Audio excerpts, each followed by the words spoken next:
नमस्कार बच्चों, स्वागत है आपका शिक्षा का बदला अंदाज फन से लर्न तक में। आज हम कक्षा 8वीं को जिस लेखन कौशल के बारे में बताने वाले हैं वो लेखन कौशल है पत्र लेखन। हम निबंध लिखते हैं, वृत्तांत लिखते हैं, कोई कहानी लिखते हैं, उसी प्रकार से जो है पत्र जो लेखन किया जाता है उसका भी एक तरीका होता है। ये सारी चीज़ें जो हम देख रहे हैं इसका एक कौशल होता है। जितनी कुशलतापूर्वक आप लिखोगे वो चीज़ आपकी जो है उतनी ज़्यादा प्रभावकारी रहेगी। तो आज हमने लेखन कौशल के अंतर्गत पत्र लेखन इस शीर्षक को डाला है और आज हम ये देखेंगे कि पत्र लेखन कितने प्रकार के होते हैं और उन्हें किस प्रकार से लिखा जाना चाहिए। तो चलिए बढ़ते हैं हम अपने मुख्य मुद्दे की ओर। तो बच्चों, आज का जो युग है वो संगणक का युग है। आज भी पत्र लिखे जाते हैं, बहुत बड़े पैमाने पर लिखे जाते हैं बल्कि, लेकिन आजकल जो पत्र है वो ज़्यादातर संगणक की मदद से लिखे जाते हैं। लेकिन साथ ही साथ कुछ लोग जो है पेन और कागज़ की सहायता से आज भी पत्र लेखन करते हैं, क्योंकि कहीं ना कहीं देखा जाए तो सभी जगह जो है आज भी हर किसी के पास संगणक की उपलब्धता नहीं है। तो लेखन की बात कर रहे हैं तो पत्र लेखन का जो स्वरूप होता है उस स्वरूप के आधार पर पत्र लेखन के जो प्रकार है वो दो है। पहला प्रकार है औपचारिक पत्र लेखन और दूसरा होता है अनौपचारिक पत्र लेखन। ठीक है, एक औपचारिक प्रकार के पत्र लिखे जाते हैं और दूसरे अनौपचारिक पत्र लिखे जाते हैं। तो अब हमें ये जो है देखना है इस वीडियो में, आज जो हम देखने वाले हैं, तो आज हम सिर्फ अनौपचारिक पत्र के बारे में जानकारी लेंगे। अनौपचारिक पत्र, आज हमें अनौपचारिक पत्र के बारे में जानकारी लेना है। हम अपने अगले वीडियो में आपको जो है औपचारिक पत्र के बारे में बताएंगे कि वो किन्हें लिखे जाते हैं, किस प्रकार से लिखे जाते हैं। तो आज चलिए अब हम देखते हैं हमारा जो है मेन मुद्दा आज का जो है हमारा मुख्य जो है वो है अनौपचारिक पत्र। तो चलिए देखते हैं अब हम कि किस प्रकार से अनौपचारिक पत्र लिखे जाने चाहिए।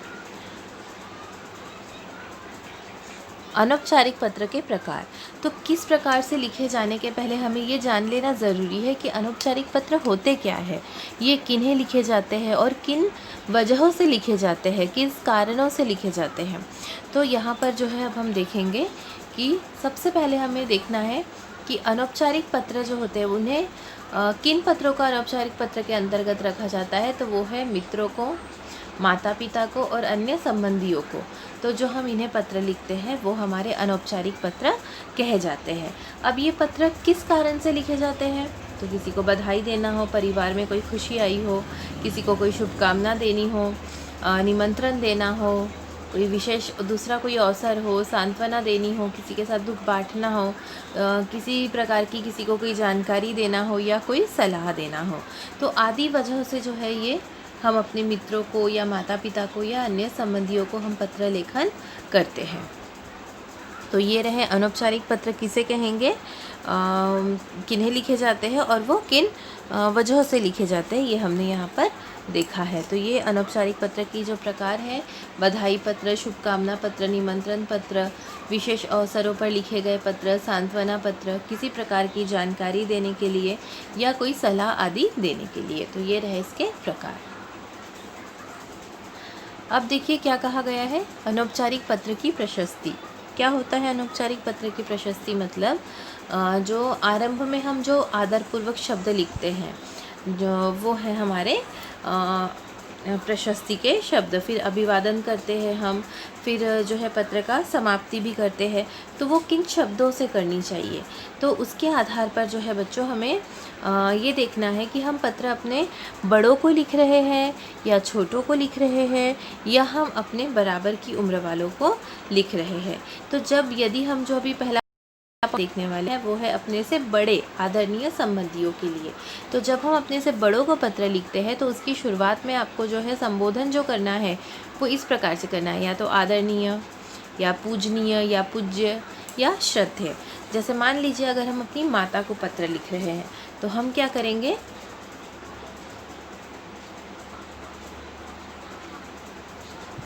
आदरणीय लिखा हमने, आदरणीय के साथ हम लिख देंगे आदरणीय माता जी, इस प्रकार से।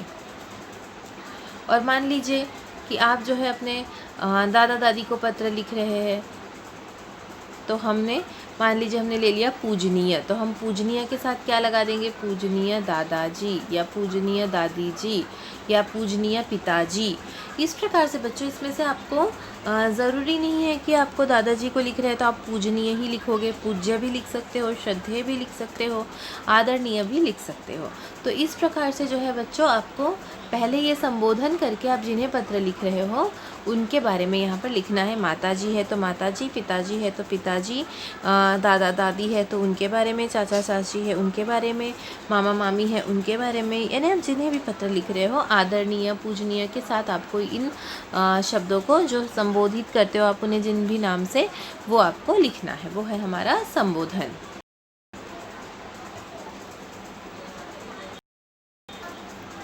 अब संबोधन के बाद हमें क्या करना है, संबोधन के बाद हमें उन्हें अभिवादन करना है। हमसे वो बड़े हैं तो अभिवादन स्वरूप हम क्या कहेंगे, आदरणीय बाबूजी या आदरणीय पिताजी या पूजनीय दादाजी, पूज्य भाई साहब, श्रद्धेय भाई साहब। ऐसा जब हम लिखेंगे तो हमें क्या करना है, उसके साथ साथ हमें उन्हें एक अभिवादन करना है, जैसे सादर प्रणाम या सादर चरण स्पर्श या सादर नमस्कार, इस प्रकार से। तो ये जो है सब एक साथ ही नहीं लेना है, इनमें से आपको कोई एक ही लेना है। जैसे ऊपर बताया है, आदरणीय माताजी सादर प्रणाम, पूजनीय बाबूजी सादर स्पर्श। तो इस प्रकार से बच्चों ये एक एक शब्द, इनमें से कोई भी एक शब्द लेकर आपको उसकी शुरुआत करनी है। अब आप समाप्ति कर रहे हो, अपने से बड़े के वो पत्र लिखते समय जब समाप्ति कर रहे हो तो आपको क्या करना है, आपका उनसे जो भी रिश्ता है, अगर माता पिता को लिख रहे हैं तो आप उनके बेटा या बेटी होंगे, दादा दादी को लिख रहे हो तो पोती या पोता होंगे, नाना नानी को लिख रहे हो तो नातिन होंगे, है ना, बुआ को लिख रहे हैं उस समय हम भतीजा भतीजी इस तरह से होंगे। तो हम जो हमारा जो भी रिश्ता है आखिरी में हमें वो लिखना है, आपका बेटा या आपका पोता या आपकी पोती या आपकी नातिन या आपका भतीजा, इस तरह से हमें उसकी समाप्ति करना है। तो ये रहा हमारा, बड़ों को हमें किस प्रकार से आरंभ करना है और पत्र लिखते समय किस प्रकार से उसकी समाप्ति करना है। अब हमें देखना है अपने से छोटे या बराबर वालों को अगर हम पत्र लिख रहे हैं तो हमें जो संबोधन करना है वो क्या करना है, प्रिय या चिरंजीव या प्यारे। मित्र है, प्रिय मित्र, प्यारे मित्र भी होगा। तो इस प्रकार से हम अपने से छोटे या बराबर वालों को प्रिय चिरंजीव इस प्रकार से हम संबोधित करेंगे। फिर उन्हें अभिवादन क्या देंगे हम, प्रिय बहन सदा खुश रहो, या प्रिय भाई सुखी रहो, या प्रिय मित्र मधुर स्मृतियाँ। इस प्रकार से जो है हमें जो अभिवादन करना है। छोटे हैं तो हम उन्हें अब नाम से भी, अगर पत्र लेखन के प्रश्न में अगर नाम दिया गया है कि कौन किसे पत्र लिख रहा है तो आप वो नाम को मेंशन करके भी लिख सकते हैं कि मान लीजिए नलिनी दिया है या नीलेश दिया है तो प्रिय नीलेश आशीर्वाद, प्रिय नलिनी आशीर्वाद। इस प्रकार से आपको जो है अपने से छोटे को या समान उम्र वालों को संबोधन और अभिवादन देना है। अब जब आप पूरा पत्र लिख लोगे उसके बाद जब समाप्ति करोगे तो समाप्ति पे आपको क्या करना है, यही सब, जैसे तुम्हारा मित्र या तुम्हारी सहेली या तुम्हारा हितैषी या तुम्हारा शुभ चिंतक, इस तरह से यहाँ पर आपको ये जो शब्द दिख रहे हैं ये आएंगे आपके अपने से छोटों के लिए या बराबर वालों के लिए, ये वाले सारे शब्द आएंगे जो आपको नीचे मेंशन करने पड़ेंगे। तो अब आगे बढ़ते हैं। अब आगे क्या हमें ध्यान में रखना है, अब देखिए इसका एक प्रारूप तैयार किया है हमने। तो प्रारूप किस प्रकार से होता है, देखो जब पत्र लेखन हम करते हैं, अनौपचारिक पत्र लेखन की यहाँ हम बात कर रहे हैं, तो जब हम अनौपचारिक पत्र लिखना शुरू कर रहे हैं हमें सबसे पहले क्या करना है, दिनांक देना है। फिर संबोधन जो अभी बताया हमने, आदरणीय पूजनीय, इस प्रकार से एक संबोधन लगाना है। फिर बड़े हैं हमसे तो हमें उन्हें सादर प्रणाम, सादर चरण स्पर्श इस तरह से लिखना है। छोटे हैं तो मधुर स्मृतियाँ, सदा सुखी रहो, खुश रहो, इस तरह से अभिवादन करना है छोटों को या अपने से बराबर वालों को। फिर जब आप पत्र लेखन कर रहे हो, देखिए यहाँ पे पहला अनुच्छेद, दूसरा अनुच्छेद और तीसरा अनुच्छेद इस प्रकार से दिया है। मतलब आपको पत्र लेखन कम से कम 3 अनुच्छेद में करना है। अब उस अनुच्छेद में हमें क्या क्या लिखना है, तो जो हमारा पहला अनुच्छेद होगा वो हमारे कुशल मंगल के समाचार के बारे में होगा। हम अपनी कुशलता उन्हें बताएंगे और उनकी कुशलता पूछेंगे। दूसरा जो हमारा अनुच्छेद होगा उसमें हम पत्र मुख्यतः किस वजह से लिख रहे हैं वो कारण के बारे में हमें लिखना है। और आखिरी जो हमारा अनुच्छेद होगा उसमें हमें के बारे में समाप्ति करते हुए जिस प्रकार से लिखा जाता है कि तुम्हारे पत्र की मैं प्रतीक्षा करूंगा, जिस भी वजह से हम लिख रहे हैं वो, या दादा दादी घर में अगर है तो उनको प्रणाम देना, छोटों को प्यार देना, इस तरह से उसमें तीसरे अनुच्छेद में आएगा। अब यहाँ पर जो है उसके बाद देखिए, ये होने के बाद हमारे पैराग्राफ के बाद में क्या करना है, पत्र को अब समाप्ति की ओर ले जाना है। तो आपको बताया था जैसे आपका पोता, आपकी पोती, आपका बेटा, आपकी बेटी, मतलब वो यहाँ प्रापक के साथ प्रेषक का संबंध, जिसे पत्र लिख रहे हैं उसका लिखने वाले के साथ क्या संबंध है, मैं आपको वो लिखना है। ओके। उसके बाद में प्रेषक का नाम। नाम में देखिए ऐसा होता है कि नाम यदि प्रश्न में दिया गया है तो आप लिखोगे, अन्यथा आपको नाम के स्थान पर अ, ब, क ये लिखना होता है, या फिर ऐसे लिख दीजिए क, ख, ग। इस प्रकार से ये लिखा जाता है अगर नाम नहीं दिया गया है तो। अगर नाम दिया गया है तो आप नाम लिखो प्रेषक के नाम में, और नाम नहीं दिया गया है तो अ, ब, क या फिर क, ख, ग इस प्रकार लिखना है, क्योंकि हमें अपना वहाँ जो हमारा नाम होता है वो लिखना नहीं है। जब हम अध्ययन से संबंधित अगर हम किसी चीज़ में कर रहे हैं, जैसे परीक्षा में हम पत्र लेखन कर रहे हैं या कक्षा में हम पत्र लेखन करके अपने शिक्षक को दिखा रहे हैं, उस समय हमें अपना ओरिजिनल नेम लिखना नहीं है। अगर प्रश्न में दिया है वो नेम लिखिए, नाम लिखिए, या फिर अ, ब, क या क, ख, ग इस प्रकार से लिखिए। लेकिन अगर आप इसे जो है अपने जो ये नमूने से आप सीख रहे हो और रियल लाइफ में आप अगर वास्तविकता में किसी को पत्र लेखन कर रहे हो, उस वक्त आप अपना नाम लिख सकते हो। अगर आप अपने घर के किसी व्यक्ति को सच में लिख रहे हो तब आप लिख सकते हो। लेकिन यहाँ पर्सनली अगर स्कूल से रिलेटेड किसी इसमें आप पत्र लेखन कर रहे हो तो आपको नाम जो दिया है वही लिखना है, या अ, ब, क या क, ख, ग ये लिखना है, अपना असली नाम लिखना नहीं है। वैसे ही पता भी अगर आपको प्रश्न में दिया गया है वो पता लिखिए, और वरना आपको जो है पता शाला भवन, विद्यालय परिसर इस प्रकार से आप लिखो। जो भी शहर का है, किसी शहर का नाम या गांव वो लिख दो। शाला भवन अमरावती, शाला भवन अकोला, शाला भवन उज्जैन, इस तरह से आप उसमें कुछ और लिखो। अगर प्रश्न में दिया है पता तो आप लिख सकते हो कि कहाँ से पत्र लिखा गया है। यहाँ हमें प्रेषक का नाम और प्रेषक का ही पता लिखना है कि पत्र कौन लिख रहा है, उनका पता लिखना है। ठीक है। अगर प्रश्न में पता नहीं दिया गया है तो आपको जैसे मैंने बताया कि शाला भवन उज्जैन, शाला भवन इंदौर, इस प्रकार से आप मेंशन करोगे यहाँ पे भी। वरना आपको अपना असली पता लिखना नहीं है यदि आप स्कूल के किसी प्रोजेक्ट में कर रहे हैं। लेकिन अगर आप पर्सनली सच में किसी को पत्र लिख रहे हो, आपको अपना असली पता ही लिखना पड़ेगा, नहीं तो सामने वाला समझ नहीं पाएगा कि ये पत्र किसने लिखा है। ओके बच्चों। और लास्ट में होता है ईमेल आईडी। तो आजकल जो होता है मोस्टली जो पत्र आपको शुरू में ही बताया हमने कि ज़्यादातर पत्र जो है संगणक से भी लिखे जाते हैं। तो जब संगणक से पत्र लिखते हैं तो वहाँ पर ईमेल आईडी का मेंशन करना भी ज़रूरी होता है। तो इस प्रकार से ये है हमारे अनौपचारिक पत्र का प्रारूप है कि हमें क्या क्या पॉइंट्स उस में होते हैं और किस क्रम से लिखने होते हैं। वो आपको यहाँ पर ये क्रम जो है वो ध्यान रखना है कि पहले दिनांक, फिर संबोधन, फिर अभिवादन, फिर 3 हमें अनुच्छेद करने हैं, फिर उसकी समाप्ति में जो है पहले संबंध वाला लिखना है, फिर नाम लिखना है प्रेषक का, फिर पता, और आखिरी में ईमेल आईडी। तो इस प्रकार से ये पत्र का अनौपचारिक पत्र लेखन का प्रारूप है। अब जो है अब हम एक पत्र लेखन नमूना देख लेते हैं कि पत्र लेखन जो हमने आपको प्रारूप बताया उसके अनुसार किस प्रकार से होना चाहिए। जैसे देखिए हमने एक नाम दे दिया है श्वेत या श्वेता देसाई। अगर लड़का अगर आप मानते हो तो श्वेत देसाई आपको सोचना पड़ेगा कि वो पत्र लिख रहा है। अगर लड़की आपने किया तो आपको सोचना है कि श्वेता देसाई। ओके। श्वेत या श्वेता देसाई 203 लक्ष्मी नगर अमरावती से ज्ञान सदन छात्रावास पुणे में पढ़ाई के लिए रह रहे बड़े भाई को घर का समाचार देने के लिए पत्र लिखता या लिखती है। यदि लड़का है तो वो लिखता है, लड़की है तो वो लिखती है। तो वो पत्र जो है वो कहाँ से लिख रही है या लिख रहा है? 203 लक्ष्मी नगर अमरावती, इस जगह से लिख रहे हैं। और जो है ज्ञान सदन छात्रावास जो है भाई, वो जो है वो ज्ञान सदन नामक छात्रावास मतलब हॉस्टल में रहता है। ठीक है, तो वहाँ पर जो रहता है तो और वो पुणे में पढ़ाई के लिए रह रहा है। ठीक है, उनका जो कोई भाई है तो भाई पूना में ज्ञान सदन छात्रावास में रह रहा है।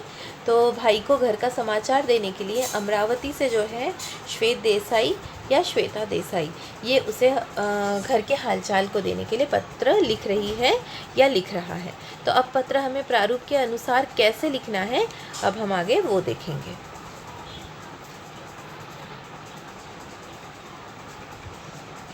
प्रारूप के अनुसार देखिए, सबसे पहले क्या आ गया है? दिनांक। ये देखिए, सबसे पहले आपको प्रारूप में बताया दिनांक लिखना है, तो सबसे पहले दिनांक आ गई है। दिनांक किस प्रकार से लिखना है? जो भी डेट है, फिर महीना और वर्ष, इस प्रकार से।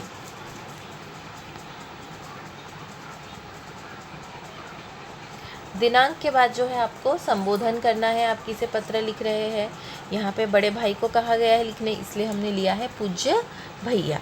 भैया के बाद हमने जो है उसमें दिया है अल्प विराम और सादर प्रणाम।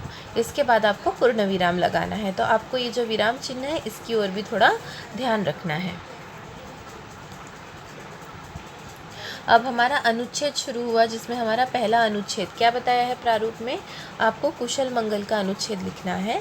जैसे हम सब यहाँ कुशल मंगल से हैं, आप कैसे हैं? तो पहले अपनी कुशलता बता रहे हैं, बहन या भाई जो भी पत्र लिख रहे हैं कि हम यहाँ कुशल मंगल से हैं, मतलब हम यहाँ ठीक ठाक है। फिर पूछा जा रहा है कि आप कैसे हैं? बहुत दिनों से आपका कोई पत्र नहीं मिला, आप पढ़ाई में व्यस्त होंगे, इसीलिए आपको कोई पत्र लिखने का समय नहीं मिल पाया होगा। घर में सभी बहुत चिंतित हैं। पत्र मिलते ही अपनी कुशलता का समाचार लिख भेजिए, जिससे हम सभी चिंता से दूर हो सकें, या हम सभी की चिंता दूर हो सके।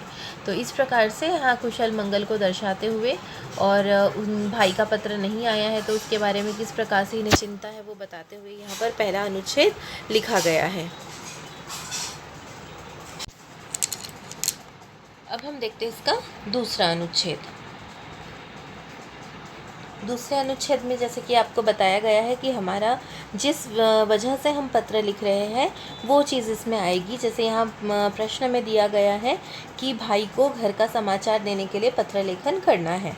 तो देखिए वो क्या बता रही है आगे। बहन लिख रही है जो पत्र, भैया आपको यह जानकर खुशी होगी कि हमारे छोटे भाई का चयन फुटबॉल टीम में हो गया है। मैंने भी जिला स्तरीय नृत्य स्पर्धा में प्रथम स्थान प्राप्त किया है। तो आगे वो अपने घर का हालचाल बता रही है कि क्या क्या नया हुआ है। तो बताया है कि भाई का चयन हो गया है फुटबॉल की टीम में, मैंने भी नृत्य स्पर्धा में जो है जिला स्तर पर क्रमांक हासिल किया है, प्रथम क्रमांक। और फिर आगे बोल रही है, अब मेरी परीक्षाएं भी नज़दीक है, इसलिए मैं खूब मन लगाकर पढ़ रही हूँ ताकि मैं कक्षा में प्रथम आ सकूँ। तो इस प्रकार से उसने घर की आगे की जानकारी दी है। इसमें और भी अगर चाहे तो आप कुछ नई चीज़ ऐड कर सकते हो, जो भी वजह आपको लगती है घर के समाचार से संबंधित आप वो जानकारी दे सकते हो। अब तीसरा अनुच्छेद जो है हमारा कि समाप्ति का अनुच्छेद है। तो उसमें क्या कहा गया है? आप पत्र मिलते ही उत्तर देना।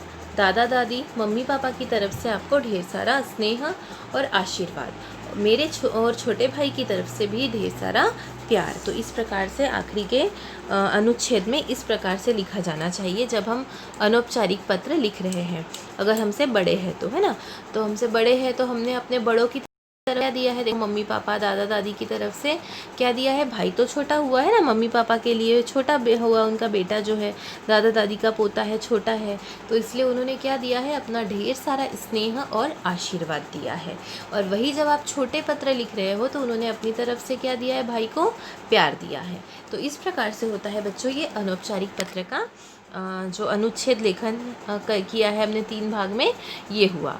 अब आगे हम समाप्ति का जो पॉइंट है उसको कैसे करना है। देखो, हमने बताया था कि प्रापक के साथ प्रेषक का संबंध क्या है। तो आपकी छोटी बहन, मैंने यहाँ पर बहन समझकर आपको पत्र का नमूना बताया है, आप यहाँ भाई भी कर सकते हो कि आपका छोटा भाई, इस प्रकार से भी आप कर सकते हो। फिर उसके बाद भी आपको अल्पविराम देना है। फिर यहाँ पर श्वेता देसाई, यहाँ पर अपना वो नाम बता रही है कि श्वेता देसाई, और वो कहाँ से लिख रही है आगे, 203 लक्ष्मी नगर, अमरावती। और इस प्रकार से अब जो है उसकी पूरी डिटेल्स कंप्लीट हो गई है प्रेषक के बारे में यहाँ पर। तो आखिरी में पूर्ण विराम, और अंत में जो है ईमेल आईडी दे दी गई है। ईमेल आईडी में जो है ईमेल आईडी भी आपको जो है ओरिजिनल यहाँ पर देनी नहीं है, इसीलिए यहाँ एक ईमेल आईडी इस प्रकार से बनाई गई है कि abc@xyz.com। तो इस प्रकार से आपको जो है ये पत्र पूरा करना है। तो मैं उम्मीद करती हूँ कि आपको ये अनौपचारिक पत्र किस प्रकार से लिखना है ये आ गया होगा। और अब आप अनौपचारिक से संबंधित कोई भी पत्र लेखन इस प्रारूप को ध्यान में लेकर करने का प्रयास कीजिए, तो आपका पत्र बिल्कुल सही होगा। सभी को इस वीडियो को देखने के लिए बहुत बहुत धन्यवाद।